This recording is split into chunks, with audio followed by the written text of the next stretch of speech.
Tough لو کیا ہے اور ٹف لو کو والدین کیسے سیکھ سکتے ہیں، اس کا طریقہ کار کیا ہے؟ بیسیکلی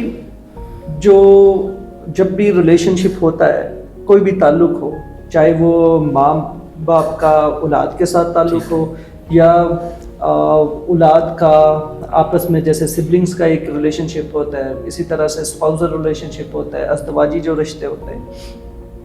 جہاں پہ بھی کوئی رشتہ انوالو ہوتا ہے وہاں پہ بے شمار ایسی چیزیں ہوتی ہیں، ایسی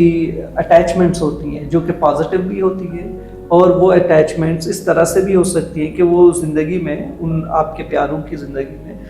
منفی رول بھی رکھتی ہیں، ان کے ایک منفی کردار بھی ہوتا ہے. تو اس لیے ضروری دیکھنا یہ ہے کہ ہمارا جو لو ہے، جو ہمارا پیار کرنے کا اندازہ ہے، جذباتی ایک اٹیچمنٹ ہے،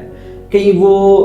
خوف میں مبتلا تو نہیں ہے، کہیں وہ مایوسی کا شکار تو نہیں ہے، یا وہ محبت جو ہے اس میں بے بسی تو نہیں ہے. تو جب آپ کی محبت اس طرح کے منفی جو ایموشنز ہیں ان کے ساتھ اس کی ایک اٹیچمنٹ ہو اور لنک ہو تو ڈیفینیٹلی وہ لو ٹاکسک لو ہوتا ہے. اور ٹاکسک لو کا مطلب یہ ہے کہ آپ اپنی ذات کو پیچھے کر دیتے ہو، آپ اپنی ضروریات کو اس طرح سے ایکسرسائز نہیں کرتے، اور آپ کسی کی جو اس کی ریکوائرمنٹس ہیں، اس کی جو نیڈس ہیں، اس کی جو ایکسپیکٹیشنز ہیں، اس کو اس حد تک لے کے جانا چاہ رہے ہوتے جو آپ کی بس کی بات نہیں ہوتی. تو وہ لو، وہ اٹیچمنٹ یا اس طرح کی جو کمٹمنٹ ہے، ایموشنل کمٹمنٹ، وہ بیسیکلی ٹاکسک ہونا شروع ہو جاتی ہے. اور یہ جو جتنا بھی یہ ایک نظام چل رہا ہوتا ہے اس قسم کے محبت کا، یہ بیسیکلی والدین خود بھی نہیں سمجھ پا رہے ہوتے. ان کی معصومیت ہوتی ہے، انوسینس ہوتی ہے، اس میں یہ چیزیں پرورش پاتی ہیں، اور اسی انوسینس میں وہ اپنی طرف سے محبت کا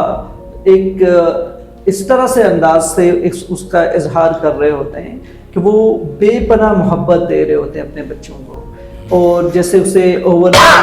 گریٹیفائی کر رہے ہوتے ہیں، ان کی گریٹیفیکیشنز کو فوکس کیا ہوا ہوتا ہے، ان کی کسی چیز کی کمی نہ ہو. تو اتنی زیادہ چیزوں کی بہتات کر دیتے ہیں ہم اپنے بچوں کی زندگیوں میں کہ وہ کبھی اس نیڈ کو جیسے سوچتے ہیں تو ہم ان کے لیے اویلیبل ہوتے ہیں، ہم فلفل کر دیتے ہیں. تو ان کے اندر پھر یہ جو لو جو ہے، اس طرح کی جو محبت ہے، وہ بیسیکلی ایسے بچوں کو اپاہج کرنا شروع کر دیتی ہے. ان کی اندر ایک ڈسیبل ہونا شروع ہو جاتے ہیں بچے. تو وہ پھر آپ کی زندگی میں بچے کی جو نشو و نما ہے، سائیکولوجیکل جو گروتھ ہے، وہ امپیکٹ ہونا شروع ہو جاتی ہے. ٹھیک ہے.